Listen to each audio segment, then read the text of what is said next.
बिस्मिल्लाहिर्रहमानिर्रहीम।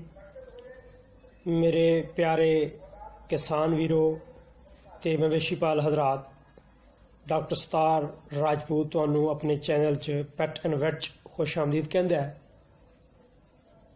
ते अर्ज़ यही है वीडियो शुरू करने तो पहला कि जिन्हां वीरां ने अजे तक मेरे चैनल नू सबसक्राइब नहीं किया तो इनू सबसक्राइब कर लो, नोटिफिकेशन ऑन कर लो ताकि हर आने वाली वीडियो तुहाडे तक पहुँचती रहे।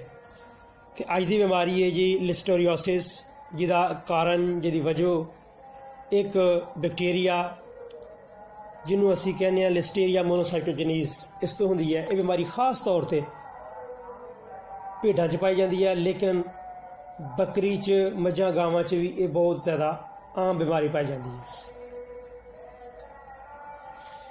इस बीमारी दीयां 3 शक्लां ने।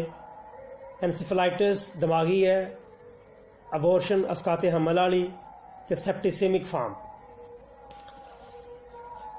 मुतासरा जानवर जिवें देख रहा जे एक तो ये बाकी रेवड़ तो अलग हो जाएगा, सुस्त हो जाएगा, मूँह दे विचों देखो जिवें रालां जिहियां थुक आ रहा है, जबड़े जड़े ने उन्हां दा फालज हो जाएगा, पहला पिछलियां लत्तां जड़ियां ने उहदा फालज होएगा, तो ये पट्ठे सही तरह काम नहीं करनगे, चलने की कोशिश करता जानवर लेकिन लड़खड़ा के डिग पैंदा है। तो यह देखो पिछली लत्तां बिल्कुल काम नहीं कर रही, कोशिश कर रही है लेकिन सही तरह वज़न नहीं बर्दाश्त कर रही। फिर ये बीमारी जड़ियाँ अगलियां लत्तां ने उहदे उत्ते जिहड़ा इहदा हमला हुंदा है ते उहदा फालज जिहड़ा पैरालिसिस वो हो जाता है। जानवर उठने की कोशिश करता है लेकिन फिर डिग पैंदा है, शदीद डिप्रैशन हो जाता है। तो ये करीन नर्व जिहड़ी है वो खास तौर पर ट्राइजेमिनल नर्व जिहड़ी मुतासर होंदी है। जिहड़े टिपिकल अलामतां ने 103 तो 107 बुखार हो जाएगा जानवर नूं, इनकोआर्डीनेशन, जानवर सही तरह चल नहीं सकेगा। जानवर अक्सर जिहड़ा जानवर अपना सिर जिहड़ा अपना हैड एक तरफ नूं मोड़ लेगा, और जिस तरह सिर मोड़ लेगा उस तरफ अपने स्टाल अपना किला जिथे बन्निया हुंदा उहदे इर्द गिर्द चक्कर कट्टना शुरू कर देगा। ये कन्न जिहड़े ने बकरी दे बिल्कुल डिग पैणगे, उसकी मूवमेंट जिहड़ी है सही नहीं रहेगी। लिप्स होंठा का जिवें पहलां दस्सिया मैं शुरू दे विच ही उहदा फालज हो जाएगा। जिहड़ी इहदी आई लिड है अखां दे उत्ते वाले उहदा भी फालज अक्सर हो जाता है। कैराटाइटिस है, कॉर्निया है, उहदा जिहड़ी इन्फ्लेमेशन हो जाएगी, और इन्नी शदीद होंदी है कि बाद जिहदे अल्सर बन जाते हैं। अखां जिहड़ियां फिरन लग पैंदियां, पैनऑप्थलमाइटिस, अखां दी जिन्नियां भी बाफ्तां ने टिशू ने उन्हां दी इन्फ्लेमेशन हो जाती है, और अख दे विच जिहड़ा इंटीरियर चैमर उह च पस जमा हो जाती है। जबड़े जिहड़े ने इन्हां दा फालज हो जाता है, इन्हां दे मसल जिहड़े ने वो अकड़ जाते हैं, मूँह चों फिर सलाइवा निकलन लग पैंदा है। ऐ जिवें देख रहे हो यह बकरी हुण डिग पे ते अगली लत्त जिहड़ी आ कंट्रोल नहीं कर पाई, ते वो बेचारी यह देखो मूँह चों जिहड़ा जो कुछ खाधा हुंदा है पट्ठे चुके ने वो उस तरह जिहड़े ने उहदे मूँह च ही लटकरे हुंदे ने। खास तौर पर साह का मसला, साह लैण च मुश्किल की वजह तो या साह बिल्कुल बंद होने तो जानवर अक्सर मर जाता है। दूसरी किस्म जिहदे विच आखिरी महीने जानवर दे हुंदे ने, लास्ट ट्राईमैस्टर मझां गावां च उहदे विच जानवर का हमल ज़ाया हो जाएगा, तो भेड़ बकरी का जिहड़ा तीसरा महीने का हमल है वह ज़ाया हो जाएगा।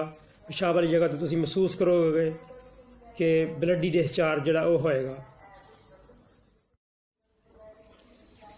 जिहड़ी तीसरी शक्ल है इस बीमारी की सेप्टिसेमिक फार्म है, जिहड़े खास तौर पर छोटे बछड़े हुंदे ने, कट्टियां कट्टे ते यंग लैम्स, भेड़ बकरी जिहड़े बच्चे ने उन्होंने विच कमज़ोरी होएगी, मैसिएशन है, बुखार हो जाएगा, जानवर नूं मोक लग जाती है क्योंकि अंदरां दी जिहड़ी इन्फेक्शन हो जाती है, हेपैटिक नेक्रोसिस, और कॉर्नियल ओपेसिटी। खास तौर पर जो छोटे बच्चे ने उन्होंने अखां जिहड़ियां ने वो नाबीनियां हो जाणगियां, साह लैण च जानवर नूं मुश्किल आएगी। जिवें देखोगे फेफड़िਆਂ ਦੇ ਵਿੱਚ जिहड़ा एवं जिवें सीटी की आवाज़ आएगी। निस्टैगमस जिवें पहला दस्सिया सी तुहानूं, अखां दे डेले जिहड़े फिरन लग पैंदे ने, और ਸਾਹ ਦੇ ਵਿੱਚ ਮੁਸ਼ਕਲ ਦੀ ਵਜ੍ਹਾ ਤੋਂ ਜਾਨਵਰ ਅਕਸਰ 12 ਘੰਟਿਆਂ 'ਚ ਮਰ ਜਾਂਦਾ। ਮੱਝਾਂ, ਗਾਵਾਂ, ਭੇਡ ਬੱਕਰੀਆਂ ਜਿਹੜੀਆਂ ਨੇ ਮਸਲਸਲ ਉਹਨਾਂ ਵਿੱਚ ਜਿਹੜਾ ਮਸਟਾਈਟਸ, ਸਾੜੂ ਦਾ ਰਹਿਣਾ, ਕਿਉਂਕਿ ਇੱਕ ਕਰੋਨਿਕ ਟਾਈਪ ਦੇ ਵਿੱਚ ਜਿਹੜਾ ਹੋ ਜਾਂਦਾ ਲਿਸਟੋਰੀਓਸਿਸ ਦੀ ਵਜ੍ਹਾ ਤੋਂ। ਜਿਹੜਾ ਸਪਾਈਨਲ ਮਲਾਈਟਿਸ ਹੈ, ਮਸਲ ਜਿਹੜੇ ਹੁੰਦੇ ਨੇ ਸਪਾਈਨਲ ਕਾਰਡ ਦੇ, ਉਹ ਖਾਸ ਤੌਰ 'ਤੇ ਬੜੇ ਮੁਤਾਸਰ ਹੁੰਦੇ ਨੇ। ਹਾਈਂਡ ਲਿੰਬ ਅਤੇ ਫੋਰ ਲਿੰਬ ਜਿਹੜੀ ਆ ਉਹਨਾਂ ਦੀ ਜਿਹੜੀ ਆ ਮੂਵਮੈਂਟ, ਹਰਕਤ ਬਿਲਕੁਲ ਜਿਹੜੀ ਹੈ ਉਹ ਇੱਕ ਕਿਸਮ ਦੀ ਸਾਨੂੰ ਨਾ ਹੋਣ ਦੇ ਬਰਾਬਰ ਹੁੰਦੀ ਹੈ। ਜਾਨਵਰ ਲੜਖੜਾਉਂਦਾ, ਚੱਲਦਾ ਅਤੇ ਡਿੱਗ ਪੈਂਦਾ। ਅਤੇ ਜਿਹੜੇ ਸਾਨੂੰ ਫਰਕ ਕਰਨਾ ਚਾਹੀਦਾ ਦੂਸਰੀ ਬਿਮਾਰੀਆਂ ਜਿਹਦੇ ਵਿੱਚ ਇਹਦੇ ਵਿੱਚ ਮਿਲਦੀਆਂ ਜੁਲਦੀਆਂ ਬਿਮਾਰੀਆਂ ਜਾਂ ਅਲਾਮਤਾਂ ਜਿਹੜੀਆਂ ਜ਼ਾਹਿਰ ਹੁੰਦੀਆਂ, ਮਸਲਨ ਸਕਰੈਟੀ ਹੈ, ਇਹਦੇ ਵਿੱਚ ਵੀ ਅਲਾਮਤਾਂ ਆਉਂਦੀਆਂ ਨੇ, ਕੀਟੋਸਿਸ ਹੈ, ਰੇਬੀਜ਼ ਹੈ, ਬੌਲਾਪਨ ਜਿਹਨੂੰ ਕਹਿੰਦੇ ਆ, ਹਲਕਾ ਜਿਹੜਾ ਉਹ ਜਾਨਵਰ ਹੋ ਜਾਂਦਾ, ਉਹ ਜੇ ਮਿਲਦੀ ਜੁਲਦੀਆਂ ਅਲਾਮਤਾਂ ਆਉਂਦੀਆਂ। ਅਤੇ ਹੁਣ ਆ ਜਾਓ ਜਨਾਬ ਜੀ ਇਹਦੇ ਇਲਾਜ 'ਤੇ। ਅਤੇ ਇਲਾਜ ਮੈਂ ਇਹੀ ਕਹਾਂਗਾ ਕਿ ਜਿਹੜਾ ਇੱਕ ਕੁਆਲੀਫਾਈਡ ਵੈਟਨੇਰੀਅਨ ਹੈ ਉਹਨੂੰ ਬੁਲਾ ਕੇ ਪਹਿਲਾਂ ਦੱਸੋ ਜਾਨਵਰ ਨੂੰ, ਫਿਰ ਉਹ ਇਲਾਜ ਕਰੇਗਾ।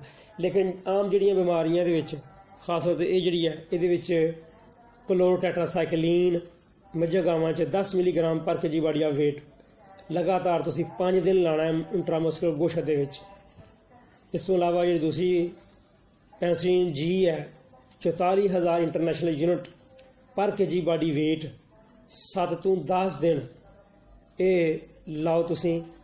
ਖਾਸ ਤੌਰ 'ਤੇ ਆਪਣੀ ਭੇਡ ਬੱਕਰੀ ਦੇ ਵਿੱਚ 7 ਤੋਂ 10 ਦਿਨ 44,000 ਇੰਟਰਨੈਸ਼ਨਲ ਯੂਨਿਟ ਗੋਸ਼ਤ ਦੇ ਵਿੱਚ ਲਾਓ। ਅਗਰ ਜਾਨਵਰ ਨੂੰ ਮੋਕ ਲੱਗੀ ਹੈ ਅਤੇ ਜ਼ਾਹਿਰੀ ਗੱਲ ਹੈ ਪਾਣੀ ਦੀ ਕਮੀ ਹੋਏਗੀ ਤਾਂ ਉਹਦੇ ਵਾਸਤੇ ਇਲੈਕਟ੍ਰੋਲਾਈਟ ਦੀ ਥੈਰੇਪੀ ਕਰਨਾ ਪੜੇਗੀ। ਬੁਖਾਰ ਵਾਸਤੇ ਐਂਟੀਬਾਇਓਟਿਕ ਕੀਟੋਪਰੂਫਨ ਹੈ, ਅਸੀਂ ਉਹ ਵੀ ਇਸਤੇਮਾਲ ਕਰ ਸਕਦੇ ਹਾਂ। ਮਲੋਕਸੀਕੇਮ ਹੈ, ਫਲੂਨਿਕਜ਼ਮੈਗਲੋਮੀਨ ਹੈ, ਉਹ ਇਸਤੇਮਾਲ ਕਰਾਂਗੇ। ਅਤੇ ਅੱਖਾਂ ਦੀ ਜਿਹੜੀ ਹੈ ਬਣਾਈ ਵਾਸਤੇ ਉਹ ਅਸੀਂ ਕਾਰਟੀਕੋਸਟੀਰਾਇਡ ਜਿਹੜੇ ਨੇ ਉਹ ਇਸਤੇਮਾਲ ਕਰਾਂਗੇ, ਲੇਕਿਨ ਹਾਮਲਾ ਜਾਨਵਰ ਦੇ ਵਿੱਚ ਇਸਤੇਮਾਲ ਨਹੀਂ ਕਰ ਸਕਦੇ। ਅਤੇ ਇਨਸ਼ਾਅੱਲਾਹ ਅਜ਼ੀਜ਼ ਮੈਂ ਉਮੀਦ ਕਰਨਾ ਕਿ ਤੁਹਾਨੂੰ ਕੁਛ ਨਾ ਕੁਛ ਮੇਰੀ ਇਸ ਵੀਡੀਓ ਦੇ ਵਿੱਚੋਂ ਤੁਹਾਨੂੰ ਲਾਜ਼ਮੀ ਜਿਹੜੀ ਹੈ ਕੋਈ ਮਾਲੂਮਾਤ ਮਿਲਣਗੀਆਂ, ਵੈਸੇ ਤੁਸੀਂ ਇਨਸ਼ਾਅੱਲਾਹ ਅਮਲ ਵੀ ਕਰੋਗੇ।